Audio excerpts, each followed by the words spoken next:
on to the next segment, and which is understanding dragon. तो नाम से ही थोड़ा लग रहा है कि dragon, understanding dragon. Kanan Gopinath is there, and then Anil Jaising Saab is there, Sundu Saab is there. All three panelists, and Vibhav Kant Upadhyay Saab is there. Now, to start with, सबसे पहली बात करण साहब आपसे सुनना चाहेंगे. असल में हो क्या गया है कि you are the Sachin Tendulkar of the current youth. आपकी यूथ फॉलोइंग बहुत है. पीपल जो आप कहते हैं, शायद कहते हैं, आप घुमा फिरा के नहीं कहते, यू टॉक स्ट्रेट. तो उनको लगता है कि, और शायद अभी आपका कोई पॉलिटिकल एस्पिरेशन नहीं है तो आप भी स्ट्रेट बोलते हैं. नहीं तो अपने यहाँ क्या दिक्कत है कि जिसका पॉलिटिकल एस्पिरेशन हो जाता है वो कुछ ना कुछ घुमाने फिराने लगता है. खैर, मैं इसलिए कह रहा हूं कि जब मैं अपने दर्शकों को भी बता दूं, मैं आई वाज रिक्वेस्टिंग करण कि आप प्लीज आके इस पे बताइए, क्योंकि इधर इन्होंने थोड़ा चाइना पे स्टडी करना शुरू किया है, to understand what China is, to understand. तो इन्होंने कहा कि मैं I am still a student. ये मुझसे ये बोले कि मैं क्या बताऊं, मैं तो आई am still a student, I am still studying. मैंने कहा जो भी आपने विद्यार्थी के रूप में जितना भी समझा है चाइना को, वो हम लोग थोड़ा शेयर करेंगे. अनिल जयसिंह साहब हैं जो मैरीटाइम में हिंदुस्तान के लिए कितने इम्पोर्टेंट है चाइना के को कुछ चीजों में रोक के रखना. और सुंडू साहब हैं जो तिब्बत से आते हैं, और इनका तो भाई स्ट्रगल ही पूरा जब से ये चाइना के अगेंस्ट है. करण साहब, we start with you. China as a, मतलब अंडरस्टैंडिंग ड्रैगन, आप अगर नए किसी को समझाना हो कि चीन क्या है, तो वी स्टार्ट विथ यू करण साहब. नहीं, फर्स्ट ऑफ ऑल आपको धन्यवाद बुलाने के लिए, और प्लीज कन्नन बुलाइए आप. बिल्कुल मुझे सुनते हुए अच्छा नहीं लगता. तो आप फ्रीली. यस, मैं अब जैसे आपको कहा कि मैं स्टूडेंट हूँ,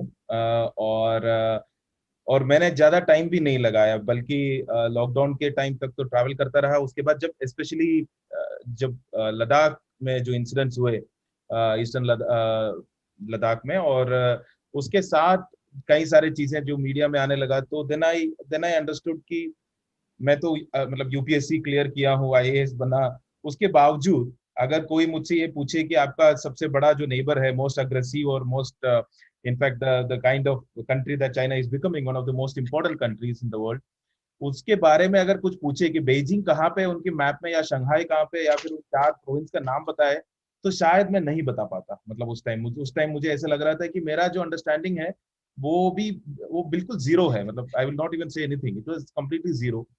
then at that point of time, उस टाइम जितने भी चीजों को पढ़ने का कोशिश किया, वो भी मैक्सिमम मैंने रियलाइज किया कि जो हमारी स्टडी है वो भी वेस्टर्न कहीं ना कहीं इन्फ्लुएंस्ड है, क्योंकि लैंग्वेज बैरियर एक है, जो मैंड्रिन है उनका, उसके कारण एक लैंग्वेज बैरियर है, और थोड़ा सा डिफरेंट भी है.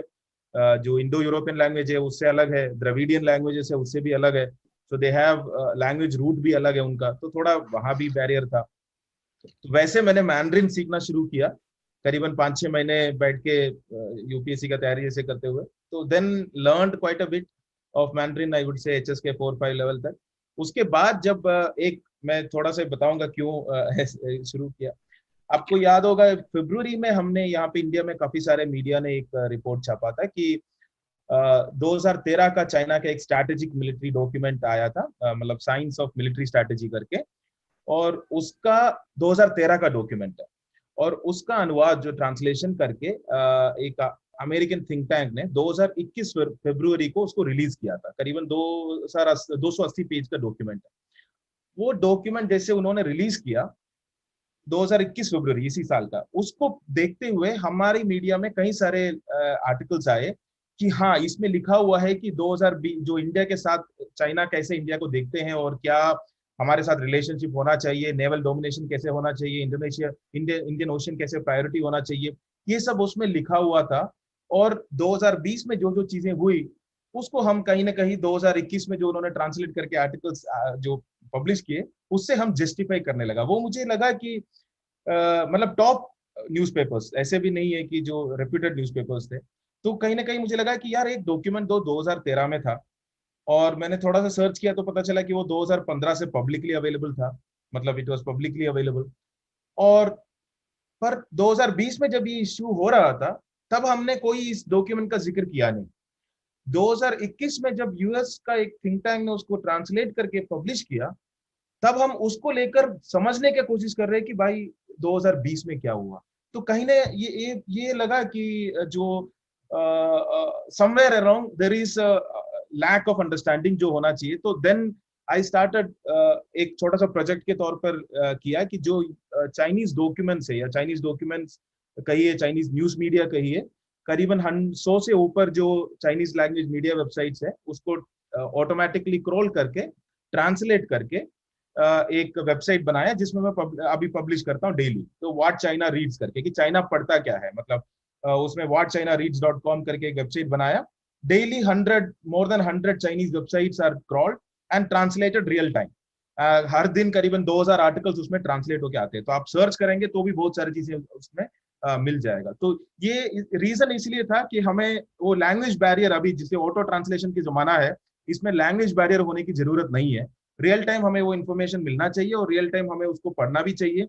And we need to create, मतलब एक चाइना एक्सपर्ट नहीं हो सकता, चाइना का ट्रेड एक्सपर्ट अलग होगा, चाहे इकोनॉमी का, नेवी का, say we need create huge amount of expertise on China. Because अभी देखेंगे तो 130 देशों का सबसे बड़ा ट्रेड पार्टनर चाइना है। 130 कंट्रीज का, दुनिया का सबसे बड़ा ट्रेड पार्टनर है चाइना।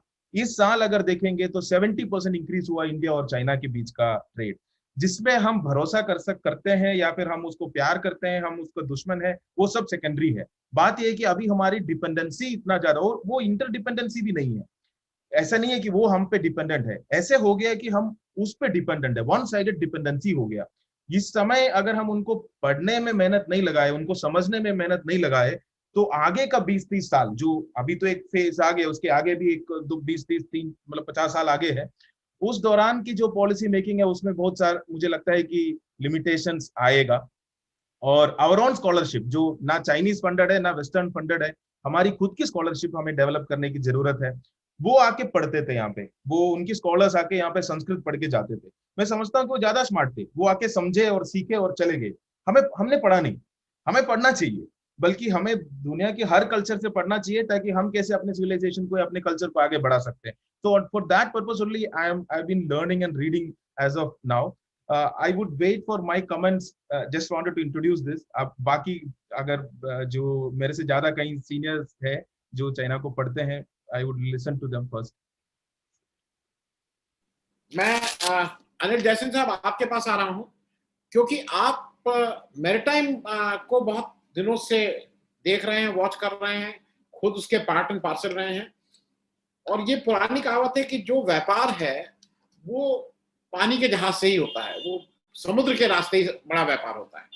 और जो व्यापार को कंट्रोल करना है तो आपको मैरीटाइम, आपको उस अपनी उस सैन्य शक्ति को, जो नौसैनिक सैन्य शक्ति, उसको भी आपको कंट्रोल करना होगा। हिंदुस्तान जब ब्रिटेन के अधीन हुआ तो उसकी सैन्य शक्ति ने हमारे ऊपर वो राज किया।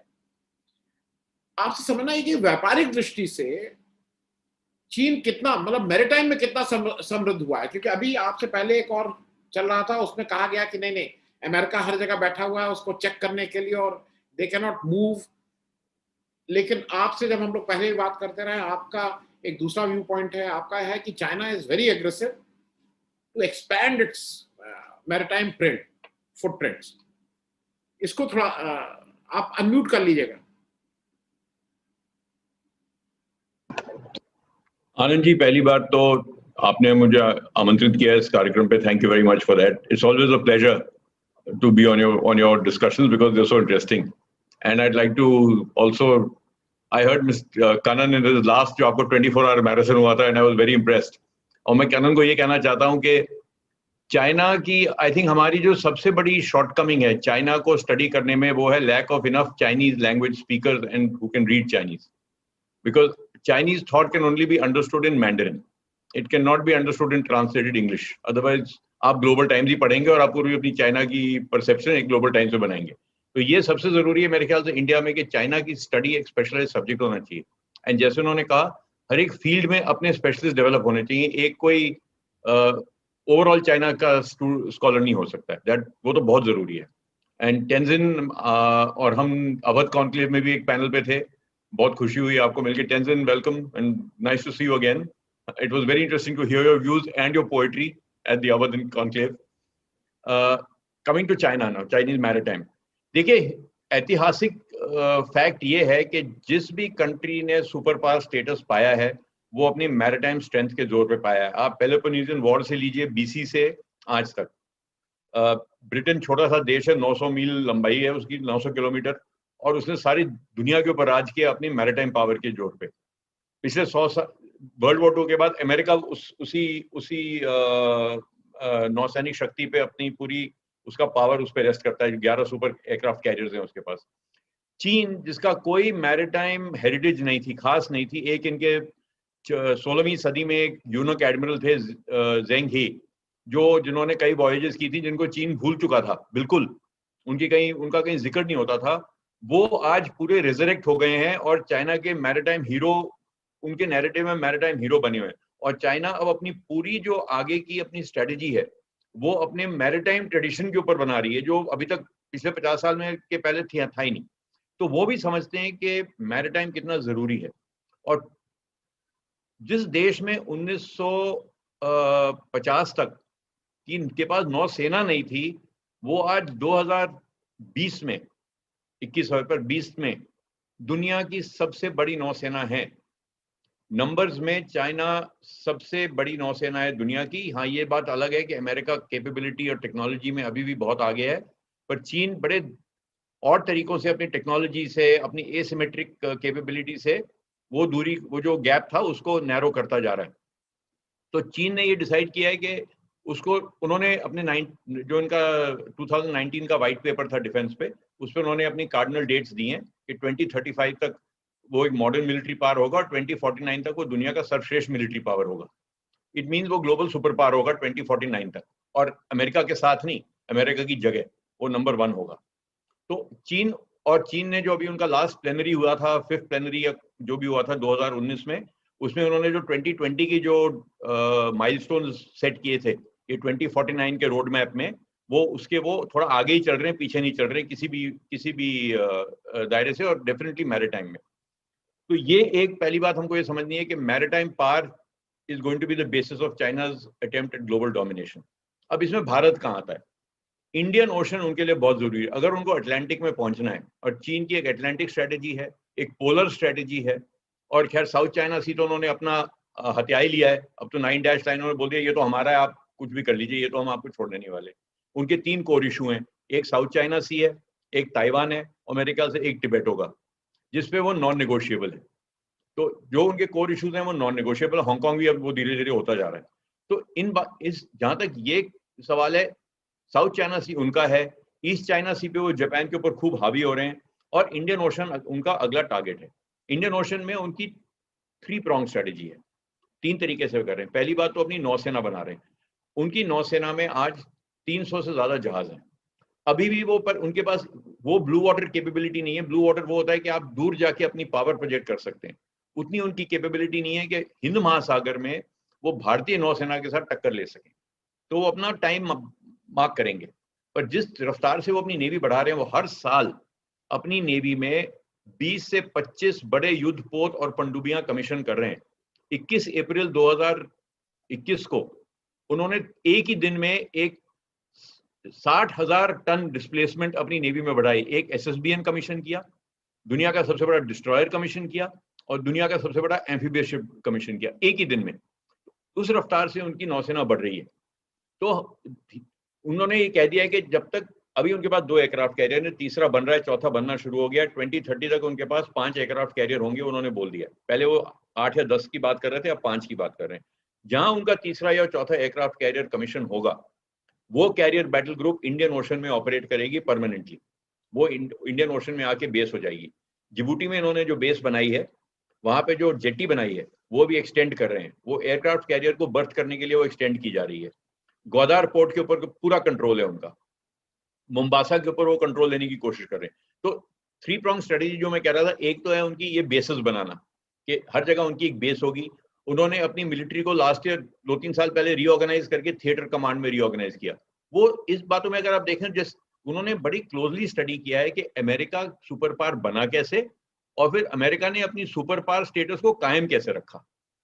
तो अमेरिका ने थिएटर कमांड बनाई, चाइना ने भी थिएटर कमांड बनाई है। धीरे धीरे थिएटर कमांड जब इनके बेसेस बन जाएंगे और इनके पास शक्ति होगी तो ये बेस चाइना से बाहर निकल के और जगह बेस होंगे।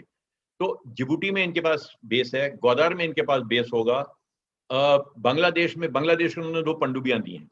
अब जब आप किसी देश को पनडुब्बी देते हैं, बांग्लादेश के पास 2 पनडुब्बी हैं, पनडुब्बी को ऑपरेट करना, मेंटेन करना, रिपेयर करना महंगा काम होता है। तो बांग्लादेश कभी अपनी कैपेबिलिटी नहीं क्रिएट करेगा कि अपनी पनडुब्बियों को अपने आप लुक आफ्टर कर सके। इसका मतलब परमानेंटली वहां चीन का हाथ होगा, मिलिट्री और डिप्लोमेटिक लेवरेज होगी चाइना की बांग्लादेश के ऊपर। चाइना चिटागोंग के पास एक सबमरीन बेस बना रहा है, आज वो बांग्लादेश की सबमरीन के लिए बना रहा है, कल उनकी सबमरीन वहां खड़ी होंगी। तो इसका मतलब बांग्लादेश जो हमारा एक तरीके से स्ट्रेटेजिक बैकवाटर था, वहां अब हम पक्की बात है कि सूनर और लेटर वहां पीएलए नेवी की प्रेजेंस होगी। इससे हमारे को क्या खामी है? पहली बात, वेस्टर्न इंडियन ओशन में हमारी डोमिनेशन थी, कोई और नेवी हमारे आसपास नहीं था। एक पाकिस्तान नेवी थी और तो कोई नेवी किसी भी टक्कर की नहीं थी वहां पे। तो हम सोचते थे कि वेस्टर्न इंडियन ओशन तो हमारी प्राइमेसी है। अगर चीन का एयरक्राफ्ट कैरियर बैटल ग्रुप वहां आ गया और जिबूटी में उनका बेस है और ग्वादार में उनका बेस है, पाकिस्तान नेवी को वो 8 पनडुब्बियां दे रहा है। पाकिस्तान 8 छोटा सा देश है, वो 8 + 3 उनके पास है, 11 पनडुब्बी होंगी पाकिस्तान नेवी के पास अगले 7-8 साल में। 4 डिस्ट्रॉयर दे रहा है। किसके लिए दे रहा है वो? पाकिस्तान को इंडिया के अलावा और कौन सा थ्रेट है? कोई थ्रेट नहीं है। वो प्रॉक्सी स्टेट है चाइना का, इसलिए चाइना दे रहा है उनको। तो कल को वो हमारे ऊपर प्रेशर डाल सकते हैं पाकिस्तान नेवी के थ्रू भी। ईरान में मेरे ख्याल से सबसे बड़ी गलती की जो प्रेसिडेंट ट्रंप ने की, JCPOA तो खैर उन्होंने जो एब्रोगेट किया सो किया। इंडिया को जो धमकी दी कि अगर आप ईरान के साथ बिजनेस करेंगे तो आपको सैंक्शन मिलेगी, ये बहुत बड़ी गलती की, क्योंकि उन्होंने एक पावर वैक्यूम क्रिएट किया जो चीन अब भर रहा है। जिस दिन चीन की प्रेजेंस ईरान में आ गई और चीनी नौसेना वहां पहुंच गई, स्ट्रेट्स ऑफ हॉर्मुज के ऊपर उनका कंट्रोल होगा। 60% तेल हमारा स्ट्रेट्स ऑफ हॉर्मुज से आता है। अगर उन्होंने टैंकर ट्रैफिक के ऊपर को कंट्रोल करना शुरू कर दिया तो हमारी एनर्जी सिक्योरिटी को बहुत खतरा है। ये तो एक प्रॉन्ग स्ट्रेटेजी है उनकी बेसिस की। दूसरी है जो उनकी नेवल प्रेजेंस है, जो परमानेंट तो है ही। हर एक चीफ ऑफ नेवल स्टाफ ने बोला है कि चाइना की जो नेवी प्रेजेंस बढ़ती जा रही है इंडियन ओशन में, उससे हमको फिक्र है, it's a cause of concern.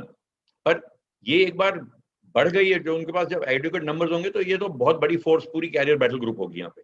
तीसरा है जो इनका बेल्ट एंड रोड इनिशिएटिव है।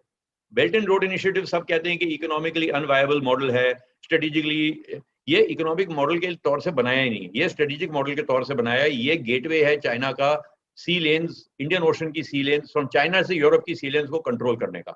और जिसको हम रूल्स बेस्ड इंटरनेशनल ऑर्डर बोलते हैं, वो बदलना चाहते हैं। वो बोलते हैं we will now have a rules based international order with Chinese characteristics, because they question के कौन सा रूल है, किसके रूल हैं, कैसे बनाया आपने, कौन सा रूल बेस्ड इंटरनेशनल ऑर्डर की आप बात करते हैं। Free and open Indo Pacific, क्योंकि अमेरिका का कंट्रोल है तो फ्री एंड ओपन है। अगर हमारा कंट्रोल होगा हम भी फ्री एंड ओपन रखेंगे उसको। तो आपको ये शक कैसे है कि इसमें हमारे आने से कोई फ्री एंड ओपन को खतरा? तो ये जो मैरीटाइम स्ट्रेटेजी है उनकी ग्लोबल डोमिनेशन की, उसमें इंडिया एक और बात, ये कई एम्बेसडर्स ने भी कहा है कि चीन इंडिया को हमेशा नीचा दिखाएगा। यो हमेशा ये इंडिया को एम्फसाइज करता रहेगा कि आप हमारे मुकाबले के नहीं हैं। तो आप इस गलत फहमी में मत रहिए कि आप हमारे साथ मुकाबला कर सकते हैं। और लद्दाख में जो हो रहा है और ये सब जो हो रहा है बीच बीच में जो हमको तंग करते हैं, ये सब उसी स्ट्रेटेजी का हिस्सा है। तो मेरे ख्याल से मैरीटाइम डोमेन को अगर मैं ये एक नटशेल में, ये उनकी स्ट्रेटेजी है टोटल मैरीटाइम। मैं फिर वापस आऊंगा, मैं सुंडू साहब को भी डिस्कशन में ले लूं। तेंजिन साहब स्वागत है आपका। आपका तो एक नोन पोजीशन है, आप तिब्बत की आजादी के लिए संघर्ष कर रहे हैं। आपने कभी धर्मशाला से दिल्ली तक एक लंबा मार्च किया था जनवरी-फरवरी में। आपके हिसाब से हम चीन को कैसे टैकल करें? देखिए, मैं जब ये बना रहा था और उसमें मैंने लिखा था कि challenges of India 2021, technically speaking हम ये मान रहे थे, लेकिन मैं जब अभी कर रहा हूं मुझे लगा अच्छा हम लोग तिब्बत को तो अपना मतलब भाई, अपना वो मानते हैं कि इट इज पार्ट ऑफ, हम सब लोग एक जैसे रह सकते हैं, हम लोग में कोई दुश्मनी नहीं है। संधू साहब, आपके लिए, आपके हिसाब से what is the, how to tackle China? बहुत बहुत धन्यवाद। पहले तो आप मुझे बुलाए यहाँ, मेरा कुछ बातें यहाँ रखने की। और उससे पहले कि मेरा अपना राय यहाँ रखूं, उससे पहले मैं अनिल जय सिंह को शुक्रिया अदा और कॉन्ग्रेचुलेशंस कहना है, क्योंकि मैं पहली बार एक इंडियन ऑब्जर्वेशन अभी सुनने को मिला, जो गलवान घाटी में जो हत्याकांड हुआ उसके बारे में बहुत ही संक्षेप में और सही इंटरप्रिटेशन दिया। जो अनिल जी कह रहे हैं कि चाइना जिस तरीके से इंडिया के ऊपर वार किया है पिछले साल की जून की 15 तारीख को, जो गलवान घाटी में जो हुआ वो कोई टैक्टिकल या आर्मी या ऐसा कुछ नहीं है। उसका मेन मकसद है भारत को नीचा दिखाना, और चीन का सोच ऐसा है जिसको वो नीचा दिखाएगा उसका जीत हासिल हो गया है। क्योंकि चीन भारत से मुंह लड़ना नहीं है, चीन का मकसद है अमेरिका को मुंह तोड़ जवाब देना और अमेरिका को काबू करके पूरे दुनिया को चलाना चाहते हैं। मैं ये इसलिए नहीं बोल रहा हूं कि चीन हमारा दुश्मन है। दुश्मन तो पूरी दुनिया का है। आज इस समय चीन पूरी दुनिया का दुश्मन बन गया है। भारत सरकार इस बात को मेरे ये बात को माने ना माने अलग बात है।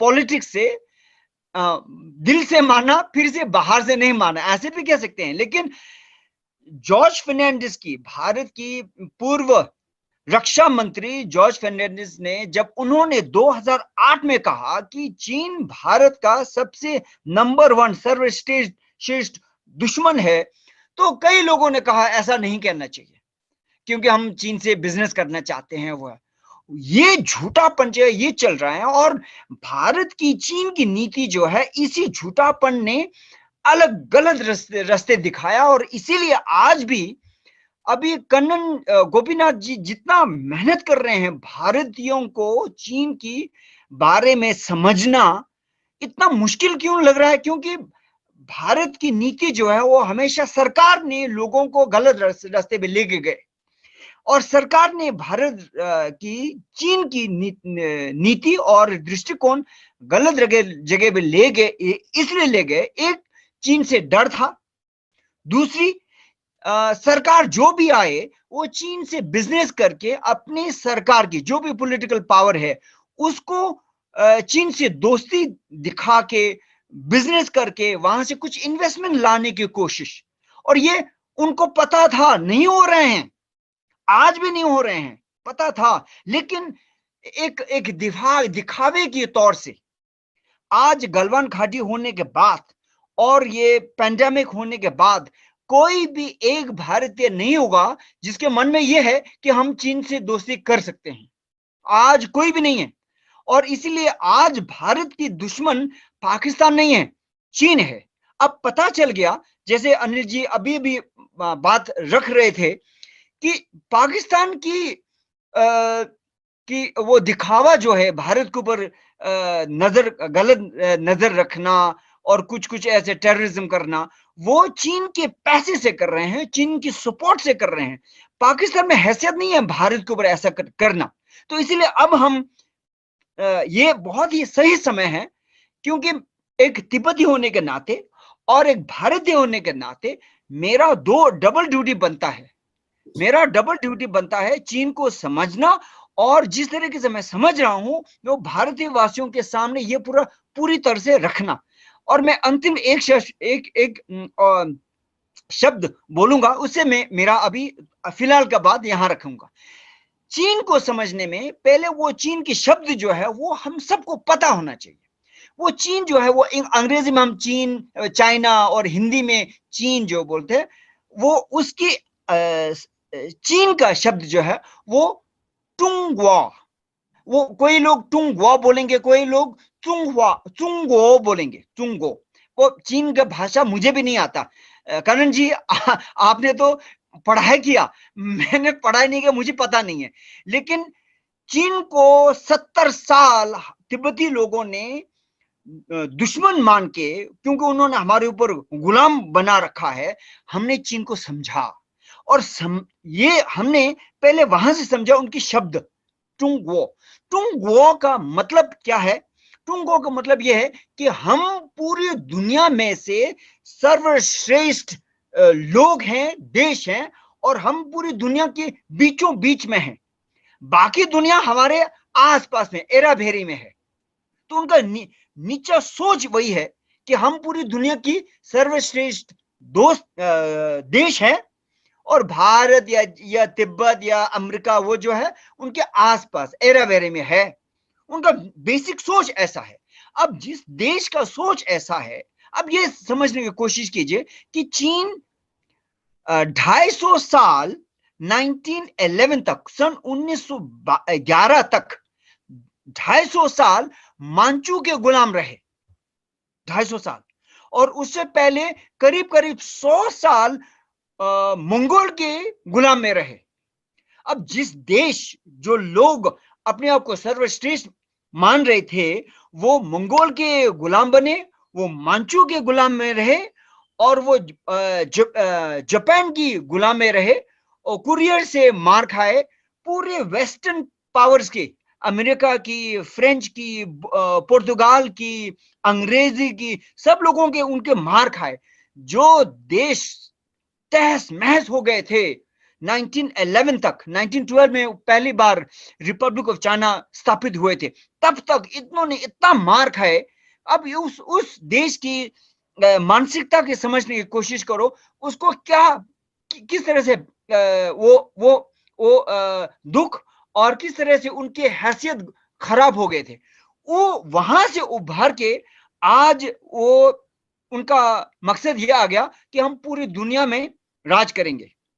और इसीलिए उन्होंने पहली बार 1949 में, जब वो कम्युनिस्ट की पावर आ गए, नेशनलिस्ट को हरा दिया, नेशनलिस्ट चिंग काई-शेक वहां ताइवान भागना पड़ा, माओ त्से-तुंग ने कम्युनिस्ट चाइनीज कम्युनिस्ट पार्टी खड़ा किया और नया देश पीपल्स रिपब्लिक खड़ा किया। उन्होंने सबसे पहले क्या किया, उन्होंने चीन की आसपास की नेबरिंग कंट्रीज के ऊपर, उनके पड़ोस देश के ऊपर कब्जा किया।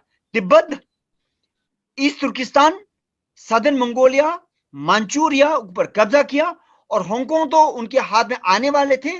और आज ताइवान के ऊपर नजर कर रहे हैं, वो बोल रहे कि ताइवान को उनके हाथ में होना चाहिए। चीन की 96 लाख स्क्वायर किलोमीटर में से 60 उनमें से 60 लाख स्क्वायर किलोमीटर कब्जा किए हुए देश हैं, और उनका रियल एरिया जो है वो 36 लाख स्क्वायर किलोमीटर है। 60% उनकी चोरी किए हुए देश हैं। ये हम अच्छी तरह से समझ लेना चाहिए। जी, मैं इसमें और बता दूं, इंडिया का टोटल स्क्वायर एरिया करीब 33 लाख स्क्वायर किलोमीटर या 34 लाख स्क्वायर किलोमीटर। मतलब अगर वो, जैसा सुंडू जी कह रहे हैं, वो चोरी की जमीन अगर हट जाए तो मोर और लेस एरिया वाइज हम और चाइना बराबर है। हाँ, बराबर बनेगा। और अगर तिब्बत कल के दिन इंडिपेंडेंट हो जाए और जो हमारे ज्यादा नजदीकी है कल्चरली, तो शायद हम उनसे बड़ी ताकत हो जाएंगे। खैर, ये सब कुछ कभी कभी लगता है कि इस तरह की बातें आती है मन में। मैं कनन आपसे एक चीज और समझना चाह रहा हूं, क्योंकि वो चीज कहीं पे भी नैरेटिव में नहीं आता है। दुनिया में कहीं भी चले जाइए, इंडिया पाकिस्तान मतलब सबसे बड़े दुश्मन। घर में बच्चों के बीच लड़ाई होती है तो कहा जाता है ये दोनों इंडिया पाकिस्तान जैसे लड़ते हैं। It is a narrative which people से। चीन का दुश्मन नंबर 1 मेरे हिसाब से रिपब्लिक ऑफ चाइना है, क्योंकि चीन is people Republic of China, Taiwan is Republic of China. दुश्मन नंबर 1 जो उसके वजूद को हिट करता है, उसको क्यों नहीं, उसको why we are not able to. Hindustan के 2 एमपीज ने वर्चुअल वहां पे अटेंड कर लिया था स्वेरिंग इन, लास्ट ईयर की बात है, उनके प्राइम मिनिस्टर की स्वेरिंग इन। चाइना ने प्रोटेस्ट किया और हमारे यहां से शायद, अब क्या हुआ, हमारे यहां से उसको माना गया हाँ गलती हो गई थी। 2 एमपीज, बीजेपी के 2 एमपीज ने swearing in of Republic of China के प्राइम मिनिस्टरशिप को कर लिया था। चाइना ने उस तक को यहां मार्क किया था। मैं करण आपसे ये पूछना चाह रहा हूं कि आप इतना वो कर रहे हैं, क्या रिपब्लिक ऑफ चाइना हमारा एलाई नहीं हो सकता? बहुत दिनों तक अमेरिका का एलाई था, और शायद इसीलिए था कि वो चाइना को डिस्टर्ब करता था। नहीं, थैंक यू सर। पर उससे आने से पहले आपने पिछले बार मुझसे एक सवाल पूछा था, वो अंडरस्टैंडिंग वाला जो पार्ट है। मैं जैसे अभी जैसे हिस्ट्री उनका पढ़ने लग गया, और 2000 BC से लेकर, तो उनका एक फेज हमेशा रहा है यूनिफिकेशन फेज, या उसके बाद फिर डिसइंटीग्रेशन फेज। तो यूनिफिकेशन फेज में पहला अगर मेजर यूनिफिकेशन जैसे का है वो चिन डायनास्टी, जिससे चाइना का जो आता है, तो वो हुआ करीबन I think around 300 BC, somewhere around that. And then फिर हान डायनास्टी आया, और इट इज अ साइकिल। उसके बाद कुछ 2-3 सेंचुरीज तक वो एक्सपैंड होते रहा, और उसके बाद फिर वो डिसइंटीग्रेशन होते रहा, फिर वो वापस एक्सपैंड होते रहा। तो हमें जैसे इंडिया को समझना है या फिर चाइना को समझना है, तो मुझे लगता है कि हम आज की या फिर जैसे यूएस को समझना है, जैसे 1 सेंचुरी में या फिर पिछला 2 सेंचुरी के उस टाइम फ्रेम में उसको समझ नहीं सकते। एक सिविलाइजेशनल थॉट प्रोसेस है, एक हिस्टोरिकल थॉट प्रोसेस है। चाहे कितना मर्जी उनकी हिस्ट्री रिकॉर्ड्स उनकी जो नेक्स्ट एम्परर्स ने जलाया हो, फिर भी जो कंटिन्यूएशन है वो रहा है उस सिविलाइजेशनल थॉट। तो वो 2-3 हजार का, और वो उसमें से करीबन 2000 साल तक they were the foremost economic power दुनिया में, वन ऑफ द जो लार्जेस्ट इकोनॉमिक पावर भी थे। तो ऐसे में ये पहले समझना होगा कि चाइना अपने आप को क्या सोचते हैं अभी, कि वो समझते हैं कि वो अभी हम अपनी यूनिफिकेशन फेज में है। यूनिफिकेशन फेज ऐसा नहीं है कि 5 साल में खत्म हो गया। वो चाहे वो माओ त्से-तुंग से उनका एक सेंचुरी ऑफ ह्यूमिलिएशन जिसको वो कहते हैं, वो था। और उस दौरान ऐसा नहीं था कि इंडिया के ऊपर जैसे ब्रिटेन ने आके कॉलोनाइज किया, वैसा नहीं था। वहां पे मतलब लूटिंग था, मतलब कोई सिस्टम, कोई सरकार बना, ऐसे वो कोई गवर्नेंस हुआ, ऐसा कुछ भी नहीं था। लोग अपना अपना एनक्लेव बनाया, अपना अपना पैसा कमाया, ओपीएम वार, ये जो भी चला। There are lot of histories of looting and plunder that happened, and people divided cities में ही अलग अलग कंट्रीज का लॉ चलता था और एनक्लेव चलता था। तो एक सेंचुरी ऑफ ह्यूमिलिएशन जिसको वो खुद कहते हैं एज ए पीपल, उनको लगता है कि हमारे ऊपर जो सबसे बड़ी मतलब सिविलाइजेशन है, सबसे अच्छी उनके हिसाब से हमेशा ऊपर रहे, वो एक सेंचुरी ऑफ ह्यूमिलिएशन था। अभी now we are coming back, and now coming back में one of the phase was that वो जो माओ त्से-तुंग का जो even annexation of Tibet is considered as part of that expanding territory, and in their unification phase what they essentially do, वो expand करता है, मतलब पूरा expansion का phase। तो उसमें से, उस प्रोजेक्ट में से कुछ बाकी है, वो उनके मन में वो है एक ताइवान, और एक है जैसे हांगकांग। तो हांगकांग में जो हो रहा है, वो अभी उनको ये लगता है कि अरे भाई क्यों हांगकांग अलग, ऐसे अलग अलग होने की क्या जरूरत है। वो हमारी जो प्रोसेस है उसके अंदर 1 country 2 system वगैरह एक टाइम के लिए सही था, बट ऐसे कंटिन्यू करने की जरूरत नहीं है। और अभी मैं उनका एक ये प्रोजेक्ट के दौरान मैं उनके एकेडमिक पेपर का एब्स्ट्रैक्ट्स भी ट्रांसलेट करता हूँ। वो जो आइडियोलॉजी है वो उसका जो, तो उसमें से एक अच्छे से पढ़ने को आया, एक यूनिवर्सिटी का थीसिस था, वहीं का चाइना का यूनिवर्सिटी का थीसिस था, 3 phases of Chinese foreign policy का। उसमें वो बोल रहा था कि माओ त्से-तुंग का जो पॉलिसी था वो था एस्टैब्लिशिंग ए सिस्टम, वो एक नया कम्युनिस्ट सिस्टम जो भी एस्टैब्लिश किया। दंग सियाओपिंग का फेज था, that was adjustment with the international order. Adjustment मतलब दुनिया जैसे चल रहा है उसमें से हम सबसे ज्यादा फायदा कैसे उठा सकते हैं, मतलब एग्जिस्टिंग इंटरनेशनल सिस्टम में। और उसके बाद जी जिनपिंग का जो पीरियड है उसको वो कहते हैं कि रीजुविनेशन फेज, मतलब now the Chinese civilization has is supposed to be rejuvenating in itself. तो इंडिया को भी ऐसे ही समझते हैं, जैसे हमें भी अपने सिविलाइजेशनल प्रोसेस में हम कहाँ पे जैसे समझना है, वैसे उनका भी एक अनब्रोकन हिस्ट्री है ऑफ थाउजेंड्स ऑफ इयर्स, उसमें वो अपने आप को ऐसे यूनिफिकेशन फेज में समझते हैं। ऐसे में आता है कि ताइवान अभी बाहर क्यों है।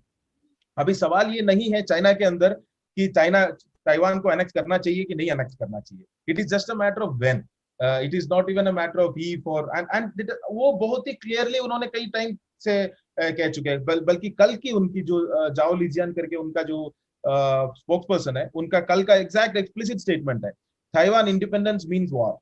ठीक है, अगर एक्सप्लिसिट स्पोक्स पर्सन का स्टेटमेंट है कि अगर ये करते हैं तो वॉर है वहां पे, and they are practicing it, they have made some 4 plans for how to annex Taiwan.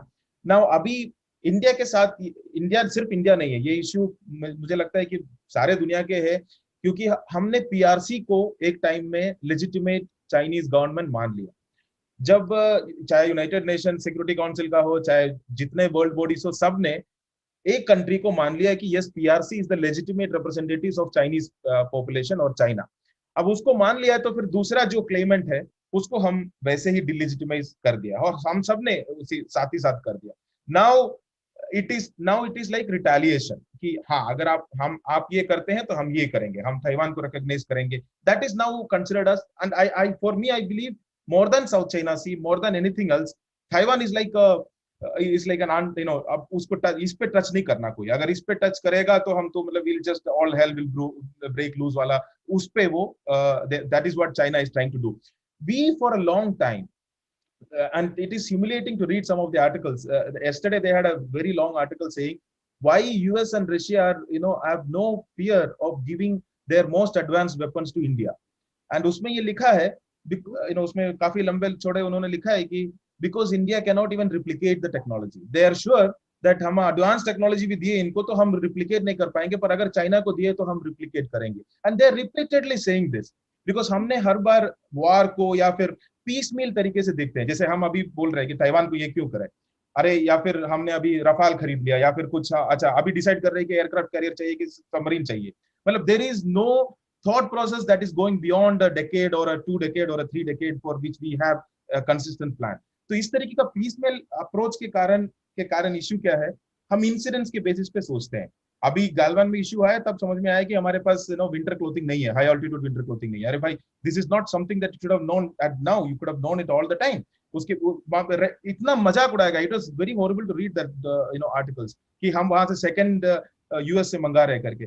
The thing is at this point of time we should know what they are thinking. We have to outthink them, and to outthink them at this point of time we need to learn them, we need to study them, we need to जितना मेहनत कर सकता है, जितना ज्यादा उनको समझ सकता है उतना ज्यादा समझना चाहिए. उससे ज्यादा free thinking, free thought process एक लिमिटेशन है. अभी if I have 2 more minutes, maybe if I add, it is not that China is a very smooth everything, ऐसा नहीं है. रिसेंट इंसिडेंट्स अगर देखे कोई तो उनका रूमर्स है कि उनका वाइस मिनिस्टर है एमएसएस का, जो मिनिस्ट्री ऑफ इंटरनल सिक्योरिटी है, गो ऑन बू जिसको कहते हैं, वहां का उन्होंने डिफेक्ट हो गया. We are not sure, Dong Jingwei करके. But if you look at the CCP news जो उनकी recent for the 2 months, it is like a paranoia kind of a news. Every day there is an oath taking ceremony. आप Chinese Academy of Sciences में जाके देखो तो scientist are taking oath taking to for CCP. आप जाए space China institute में तो उन्होंने मार्स में भेजा और अभी स्पेस स्टेशन बना रहे, पर न्यूज अगर देखेंगे तो 10 में से 4 होगा कि they took a training of communist party ideology and what Chinese CCP का क्या वो है. So there is some sort of paranoia also building because they know that there are people coming together. लोग दुनिया अलग अलग तरीके से आ रहा है. बट एक चाइना ने एक सब चीज समझा है, वो है कि there is a decline in moral authority of the west. Overall जो मॉरल अथॉरिटी के ऊपर भी देखिए, मिलिट्री और इकोनॉमिक माइट के साथ साथ एक मॉरल अथॉरिटी भी चाहिए कहीं भी आपको गवर्न करने के लिए. Otherwise people will always be rebelling, हमेशा रिबेल करते रहेगा, तो वो पॉसिबल नहीं है. बट ये डिक्लाइनिंग इन मॉरल अथॉरिटी समझे, क्योंकि वो कहाँ इन्वेस्ट कर रहे हैं. जिस दिन G7 ने कहा कि शिनजियांग के ऊपर हम ये करेंगे, उसी दिन उनका प्रेस रिलीज था कि शिनजियांग जो डबल पोर्ट टर्मिनल है रेलवे का, वहां से जो सबसे ज्यादा there were 65% increase in trade with Europe. Xinjiang का जो रेलवे टर्मिनल है वहां से 65%. उन्होंने लिखा कि स्पेनिश वाइन, जर्मन कार्स, तो क्या बोल रहा है, मतलब वहां आके क्या लेक्चर दे रहे हो कि तुम शिनजियांग के थ्रू ही तो तुम्हारा सारा पोर्ट जा रहा है. Otherwise you take the investment in Africa or they take the South China Sea, even Southeast Asian. Each country, I'm sure in Southeast Asia would know कि लड़ाई में यूएस का कम नुकसान है पर उनका ज्यादा नुकसान है. वो जानते हैं इसको. So they at the same time they are saying playing with the US, they are also having the conversation with China. किस तरीके से वियतनाम हमारे साथ भी बात करते हैं, उसी दिन या अगला दिन जो है वो चाइना के फॉरेन मिनिस्टर के साथ भी बात करेंगे. 100% वो इंश्योर करेंगे कि वो कंटिन्यूअस रहे. बांग्लादेश में जैसे सर ने कहा बिल्कुल वो हो रहा है. श्रीलंका में देखिए क्या हो रहा है, पाकिस्तान में देखिए क्या हो रहा है. अफगानिस्तान का जो इश्यू है, जब रशिया ने उस पर डिस्कशन बुलाया, China, Turkey, Pakistan, Russia discuss कर रहे हैं अफगानिस्तान पे. India is not even party to that. They did not even, हमें इन्वाइट भी नहीं किया उस डिस्कशन में रशिया. सोचिए, तो कहीं ना कहीं हमने हमारी जो मॉरल अथॉरिटी था, एक तो इंडिया का जो one of the major thing था, ये हम ऑर्गेनाइजेशन ऑफ इस्लामिक कंट्रीज में भी जाके बोल सकते थे कि हमारे मेंबरशिप दो, क्योंकि सबसे highest, one of the highest Muslim population है, हम उस पर भी गर्व लेते थे. डेमोक्रेसी होने का भी गर्व लेते थे. मतलब जो सिविलाइजेशनल जो प्राइड था वो भी लेते थे. We were able to take all this and claim something morally superior, कि हम इतना सेक्युलर डेमोक्रेटिक एक रिपब्लिक है जो उतना कम, जो सक्सेस बहुत कम, चांसेस कम था, फिर भी हमने यहाँ तक पहुंचे करके. So the moral authority has gone down. One is that. Similar is with the moral authority of the West. So China is saying, remove these two things. Your moral, whatever democracy सही है, गलत है, ये सब अलग रखो. तुम economy, धंधे की बात करो, business की बात करो. You talk business with me, and it's fine. Whatever you do is your business. But business, you keep talking the discussion. That's why I said, if 130 countries, 130 देश का सबसे बड़ा ट्रेडिंग पार्टनर अगर चाइना है, तो उनका इंपेरेटिव बनता है कि वो ट्रेडिंग लाइंस इंश्योर करे. वो उसको इंश्योर ना किए वो तो आगे बढ़ ही नहीं सकता. So we should, and they studied, उनके अगर आर्टिकल्स पढ़ेंगे, वो हमेशा अपने यूएस की टेक्नोलॉजी, जापान की टेक्नोलॉजी पे इतना ज्यादा टाइम इन्वेस्ट करते हैं, और उसको सीखने में, उसको समझने में. हमें कहीं ना कहीं कॉम्प्लेक्स के कारण हम पढ़ते नहीं हैं. मुझे लगता है कि हमें पाकिस्तान की मेंटालिटी जो पाकिस्तान एनिमी करने का जो मेंटालिटी शायद इंटरनल पॉलिटिक्स के लिए यूजफुल होगा, पर आगे बढ़ने के लिए यूजफुल नहीं है. आगे बढ़ने के लिए अगर हमको लगता है कि हमसे we should be able to challenge China, but for that we should try to understand them, we should try to compete with them at every level. अब वो टॉय बना रहे हैं, हम खरीदे, कोई बात नहीं, पर अगर फार्मास्यूटिकल का जो मेन इंग्रेडिएंट्स एपीआईज अगर वहां से आता है, तो वी हैव टू थिंक, हमें अपने सप्लाई चेन इंश्योर करना चाहिए. ये भी एक इश्यू है. वो हमारे बारे में उनकी क्रिटिसिज्म अगर पढ़ोगे, some of them are very real. वो कहते हैं कि India is pharmaceutical factory of the, ये जनवरी को उनका आर्टिकल था, उन्होंने लिखा है कि India is a pharmaceutical king और समथिंग. बट उनकी सप्लाई चेन इतने डिपेंडेंसी है कि अगर कोई भी देश अगर बोल दे कि हम नहीं करेंगे, तो वो एक भी नहीं प्रोड्यूस कर पाएंगे. सो दे रोट दिस कि for whatever they claim, they are dependent on others for anything that they have to make, कुछ भी बनाने के लिए. तो इस सप्लाई चेन थॉट जिसको कहते हैं, कि सिर्फ प्रोडक्ट नहीं, एक राफेल आ गया तो अरे भाई राफेल आने का मतलब है नहीं, 4 राफेल गिर गया तो अगला 4 रफाल बनाने का हमारे कैपेसिटी है क्या? वो J-20 अगर उनका 4 गिर गया तो 100 और बना सकते हैं, because they have built that infrastructure to build. जैसे सर ने कहा, 24 warships they built in 1 year, एक साल में.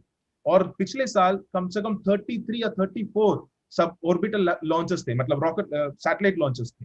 34, हमारा 1 या 2 था. और 2014 में मैं इसको कंपेयर करूं, हमारा 4 था, उनका 8 था, ऐसे कुछ था. वहां से हम 1 पे आ गए, और अभी वो 34 पे चले गए. मतलब इट्स द सेम थिंग. इसी साल उनका स्पेस स्टेशन, मतलब they already gone up to, उनका अपनी स्पेस स्टेशन इंश्योर कर रहे हैं. और रशिया जो हमारी ऑल वेदर अलाई थे, जिसको हम मानते थे, now it is very clear that Russia will any time choose China, any point of time they will choose China, because of all the उनकी जो रिलेशनशिप चल रहा है. दे ऑल्सो डिसाइडेड कि वो लूनर बेस बनाएंगे 2000 मतलब 30 या something they start.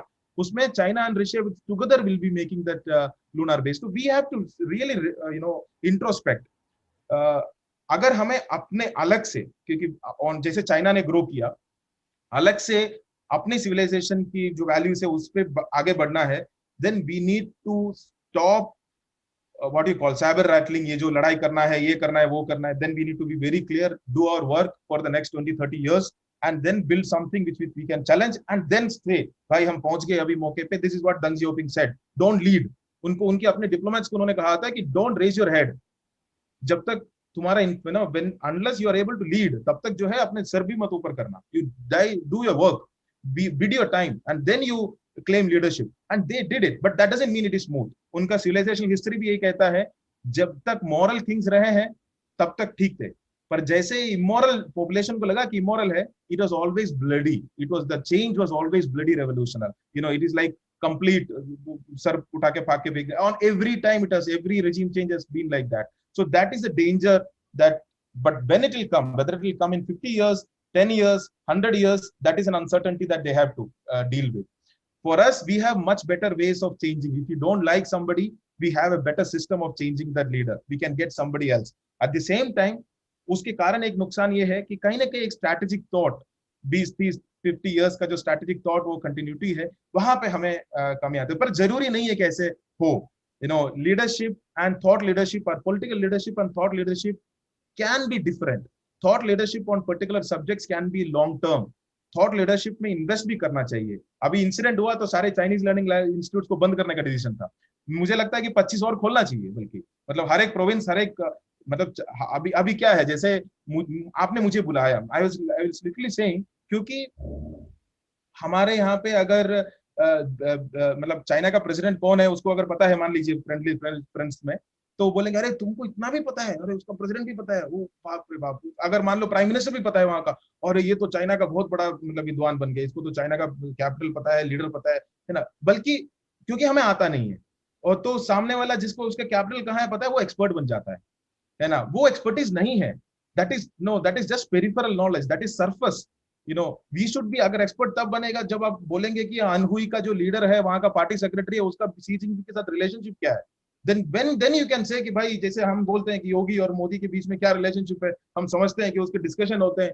That level of understanding we have develop, and we cannot afford any other way, because ये यूएस के लिए ना एक बहुत लंबी दूर है, एक पैसिफिक ओशन है जिसके आसपास इनका लड़ाई है। हमारे लिए वो कंफर्ट नहीं है, बिल्कुल हमारे ऊपर बैठे हैं, बिल्कुल हमारे सर के ऊपर बैठे हैं। और उनको अगर ना समझने की गलती हम नहीं कर सकते, चाहे दोस्त माने दुश्मन माने, वो अलग बात है। वो सुनजू कहते हैं कि जैसे दुश्मन को ना समझे तो हार जाएंगे। मैं समझता हूँ कि दोस्त हो दुश्मन हो, अगर पड़ोसी को ना समझे ना तो उससे नुकसान ही होगा। दुश्मन हो दोस्त हो अलग बात है, पर पहले तो समझना पड़ेगा पड़ोसी को कि दुश्मन है कि दोस्त है। अब उसमें है तो हमें इन्वेस्ट करना चाहिए। Taiwan is, I think, still a piecemeal thing. We have to be clear. Taiwan is a piecemeal in the whole game. We don't know what it will be in 5 years, 10 years down the line. And strategically, सोच समझ के ही वहां पे वो है ना, वो करना चाहिए डिसीजन, जो करना चाहिए, आगे का जो पोजीशन है। Anyway, I think I said so much. Thank you so much. Thank you Kannan. मैं अनिल जयसिंह साहब आपके पास आ रहा हूँ। एक डेविड धवन की पिक्चर, क्योंकि मैं कनन ने जो बात कही कि हमारा दुश्मन नंबर 1 पाकिस्तान, ये हमें बचपन से सिखाया जाता है। डेविड धवन की एक पिक्चर आई है, वो बहुत पिक्चर बनाते हैं, हीरो नंबर 1, बीवी नंबर 1, जोड़ी नंबर 1, शादी नंबर 1, कुली नंबर 1। हम लोग जिस लीडर को मानते थे, लोहिया जी, वो हरदम कहते थे कि हिंदुस्तान का दुश्मन नंबर 1 चीन। जॉर्ज फर्नांडिस ने जब चौवनलाई आए और उनको ब्लैक फ्लैग दिखाया था बॉम्बे में, सुंडू आपको इससे थोड़ा अच्छा लगेगा क्योंकि आप भी बहुत मार खाए हैं जब आप चाइना का कोई वो आता है।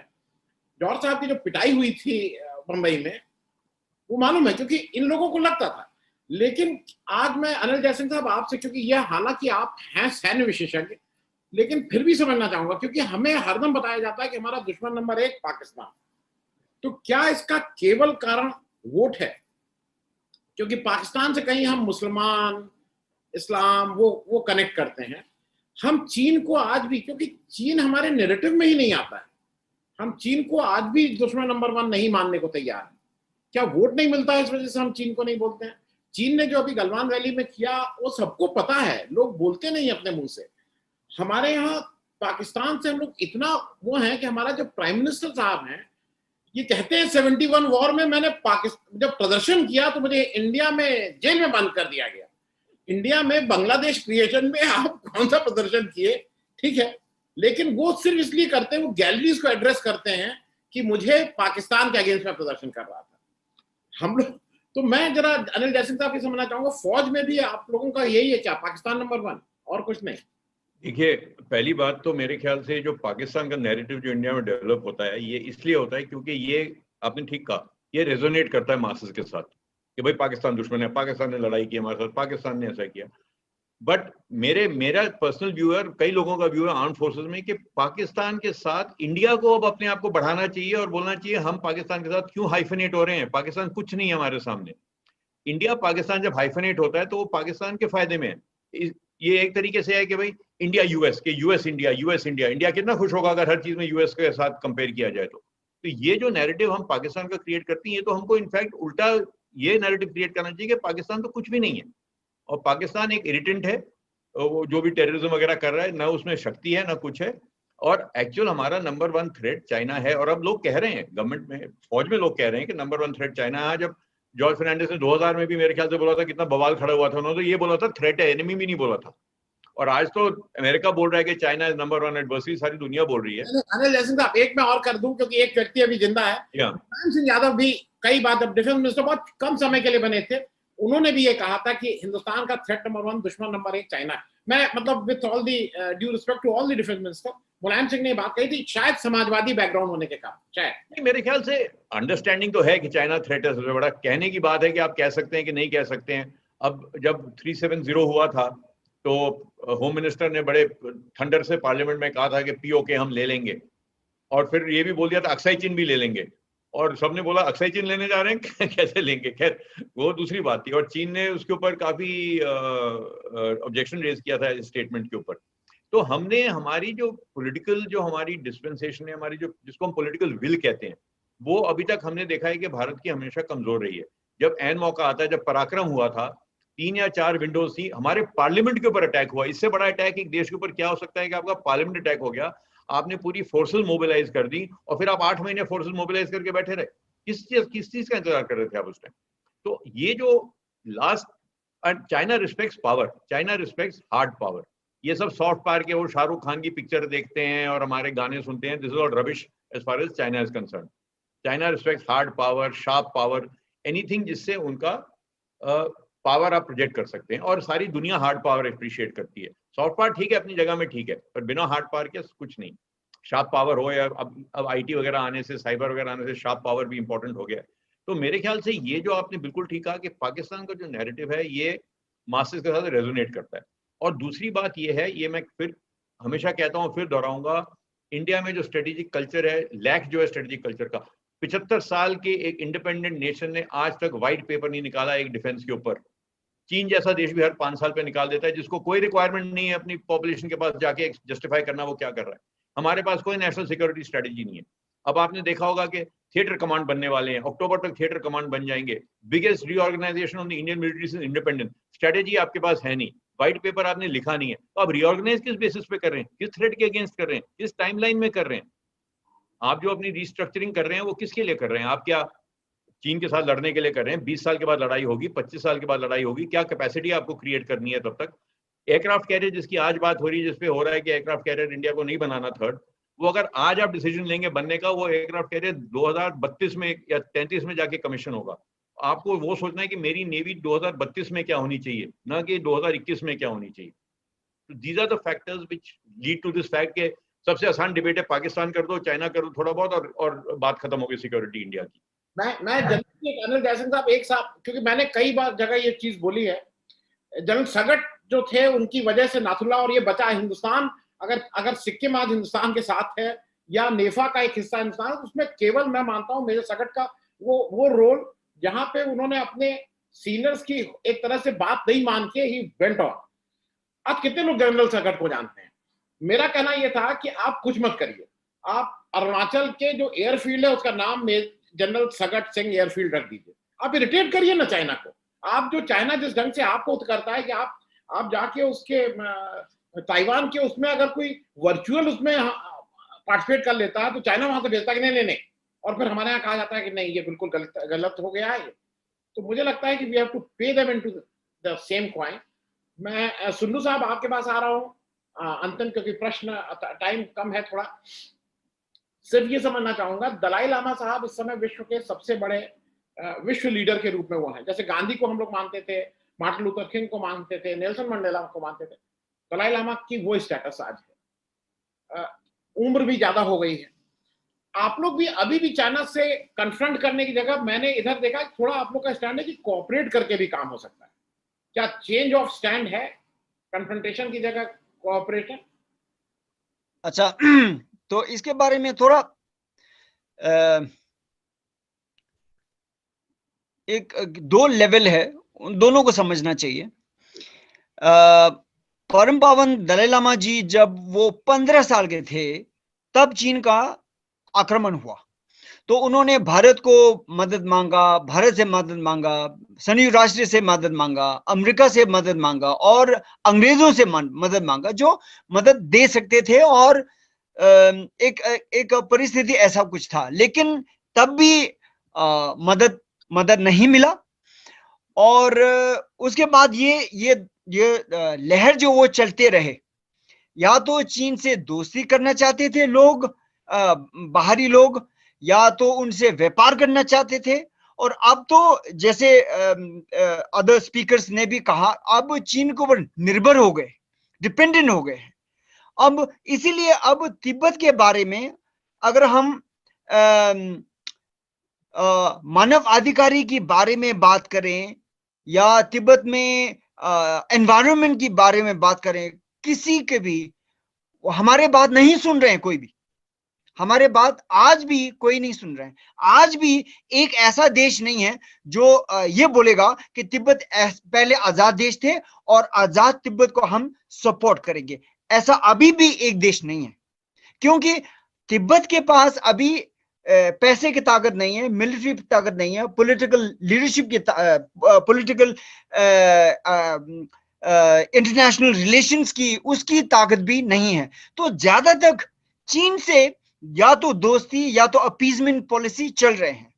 तो इसीलिए परम पावन दलाई लामा जी का ये सोच था कि अगर उससे हम निपटा नहीं सकते तो हम उसके शायद एक अकोमोडेशन से बात बन सकता है। ऐसे करके परम पावन दलाई लामा जी ने जेन्युइन ऑटोनॉमी की प्रपोजल रखा, और जेन्युइन ऑटोनॉमी की प्रपोजल रखा तो उससे बात यह है कि अगर अमेरिका का पूरा सपोर्ट नहीं मिल रहा है, अमेरिका इतना तो बोल सकते हैं कि चाइना आप दलाई लामा से बातचीत करो।